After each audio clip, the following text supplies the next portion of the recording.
নমস্কার, আমি নিমাই আচার্য। আজ এমন একটি ফুলের বিষয়ে বলবো, যেই একটি মাত্র ফুল প্রেমিক প্রেমিকার মধ্যে গভীর ভালোবাসাকে তৈরি করতে পারে। সম্পর্ক ব্রেকআপ বা বিচ্ছেদ হয়ে গেলে কি করতে না পারে, যা চুম্বকের মতো সম্পর্ককে নিজের কাছে টেনে নিয়ে আসতে পারে।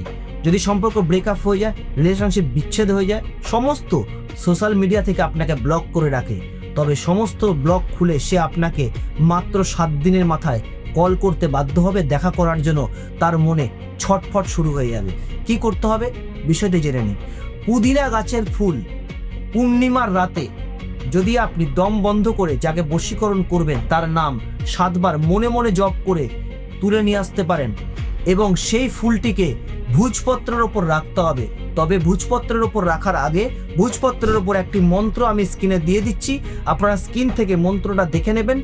ভোজপত্রের ওপর 3 বার মন্ত্রটিকে লিখবেন এবং সেই ভোজপত্রের ওপরে পুদিনা গাছের ফুলটিকে রেখে যদি আপনি কালো সুতোয় মুড়িয়ে নিজের বালিশের নিচে রেখে শুতে পারেন, অবশ্যই সমস্ত নেগেটিভিটি দূর হবে, পজিটিভ শুরু হবে এবং সম্পর্কের মধ্যে সুমধুর সম্পর্ক বা মধুরতা বাড়বে।